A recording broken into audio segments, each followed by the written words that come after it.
University, and I will be presenting our work on Gibbs state sampling via cluster expansions, which was published last year in MPJ Quantum Information. So these will be the points that I will be going through. And so first of all, an overview of Gibbs state preparation and what Gibbs states are. So essentially, Gibbs states are mixed quantum states that describe quantum systems at thermodynamic equilibrium with their environment at a finite temperature. And of course, that means that they play a central role in statistical mechanics and thermodynamics and several optimization techniques as well. This is how we represent the density matrix of a Gibbs state, essentially, where it's defined as e to the power of minus beta h, where beta is the inverse temperature and h is our Hamiltonian, divided by the partition function, which is described as so. And so the thing with Gibbs states is that they are, a hard task to, or like preparing Gibbs states, it's a hard task to do so.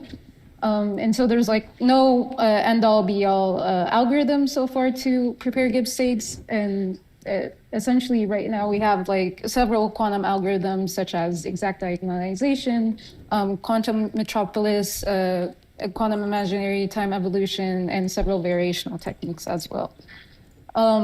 But all of these different algorithms come with their own trade-offs, such as having large overhead and resources, or not being feasible with NISQ devices with the current noise error rates that they have, or being specific to specific systems or temperature regimes, or not being able to get extended to measure dynamical observables of the system. And so we were motivated to work on our own, or develop our own algorithm that is based on sampling from short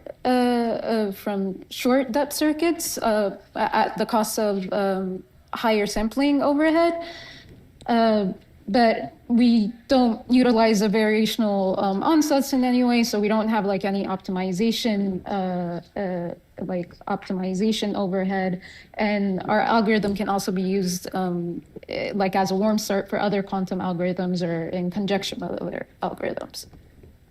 So what's kind of the setup of our algorithm, or what's it's based on?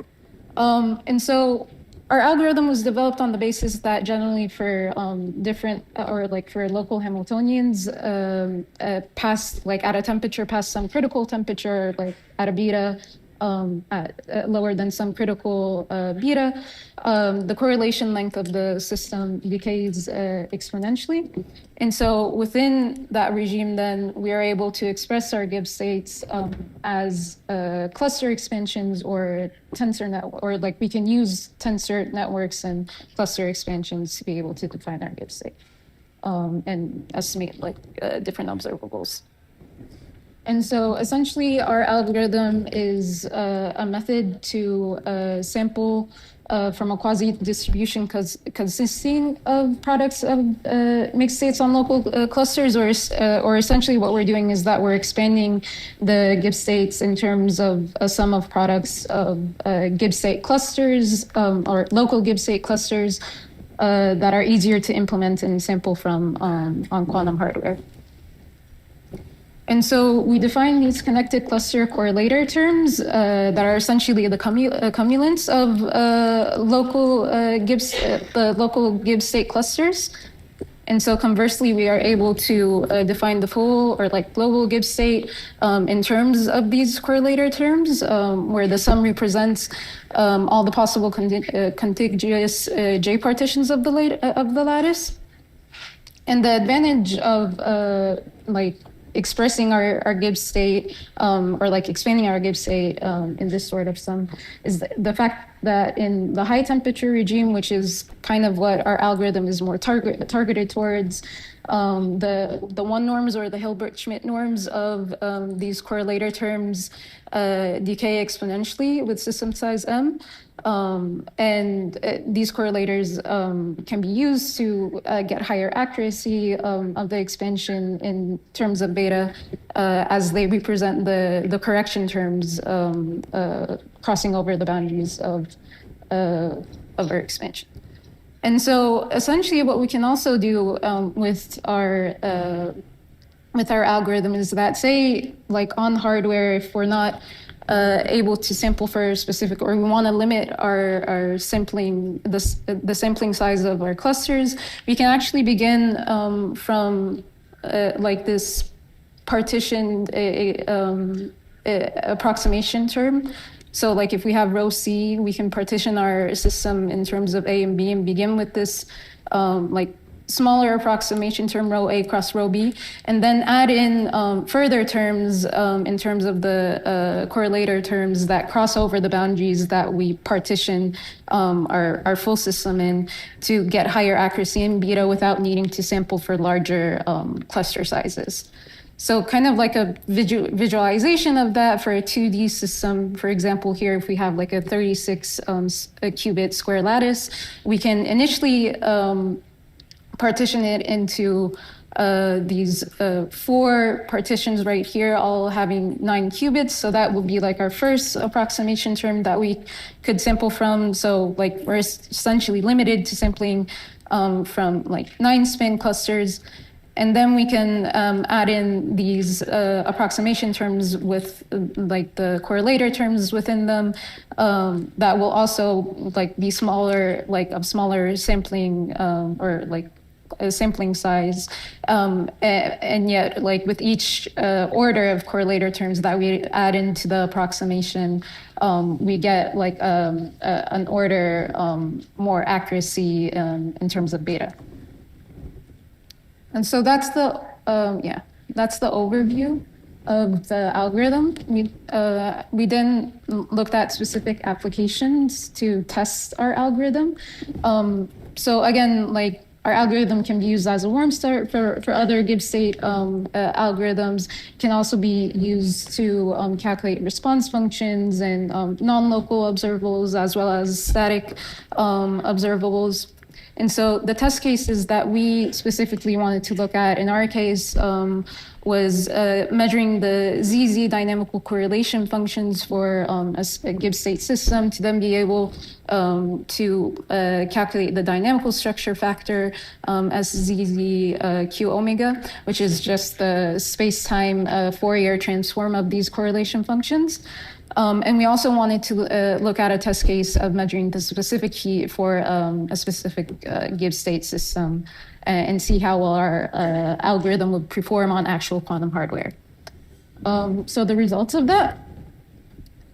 So we pretty much simulated, or like not simulated, we ran our experiments on IBM quantum hardware for different linear spin Gibbs states. And we set our Hamiltonian to be the 1D XY Hamiltonian model in all of these cases. So the first application that we looked at was getting the ZZ correlation functions of a four spin Gibbs state chain. And the approximation that we went up to was up to the delta 3 terms. And so we pretty much measured all of these correlation functions to then be able to get the dynamical structure factor. These are the specific qubits that we used on the IBM devices, and this is just like a visualization of how our row 4 expansion will be ran out. And so this is an example of one of the circuits that we would use in order to measure the correlation functions. So at the beginning, we would have the specific Gibbs state term that we would be sampling from, and then we would apply a direct measurement correlation function, like a direct measurement scheme correlation function measurement to be able to obtain this is specifically for the real part of the correlation functions, and then we would also need to measure the imaginary parts. And so overall, this kind of shows, or like is an example of how we had short depth circuits to use in order to get these measurements. And so this is an example of a specific correlation function that we measured for, specifically the imaginary part of C16.2 plotted against JT. And so the different curves here, what they represent is we have the first gray curve. That's the analytical result that we would expect for this 4-spin chain Gibbs state. And then the second curve right here, which is row 4 on hardware, this is essentially if we were to not apply the approximation, actually try to sample from the full row 4 Gibbs state. And so we see that on the hardware, like if we were to implement that, we would actually get a result that isn't like high in fidelity. It will be very diminished, essentially. Which is expected because if we were to do that, then we would have a circuit of high, like of large depth. But by applying our approximation instead and sampling from those states, we can see that just from applying the first order of our approximation, or the first approximation term, we're already getting better results compared to sampling from the full Gibbs state. And so, yeah, as we go, or as we use further expansion terms, we see that we get even better accuracy. And so we produced all of the results for the correlation terms that we needed and plotted the dynamical structure factor against omega for different values of Q. And overall, we were able to see that by applying the delta 3 approximation term in our expansion, or like going all the way to that expansion term, we got the best results. And then the second application that we worked on was measuring the specific heat for an 8-spin Gibbs state. And so the approximation that we applied on hardware was up to the delta 3 term as well. These are the analytical results of what we would expect for this 8-spin Gibbs state chain, and the specific heat versus beta up to delta 6. And then these are the hardware results where we only applied up to delta 3. And so between the two, we actually do see that, like, if we go only up to delta 3, the expansion, or like the approximation, doesn't converge to the actual result that we would be expecting, which makes sense, like within the higher beta regime, since our algorithm is more geared towards the lower beta regime. And so we would essentially, if we wanted to get better results on hardware, we would have needed to apply, or like go to further approximation terms. And so, yeah, essentially we're able to develop this algorithm that is better suited for like the higher temperature regime using a linked cluster expansion superior Gibbs states. And yeah, further work can be done to reduce the cost of the algorithm, especially if we wanted to go to 2D. And that's pretty much it. I want to thank my collaborators, of course, and my PI. And yeah, thank you.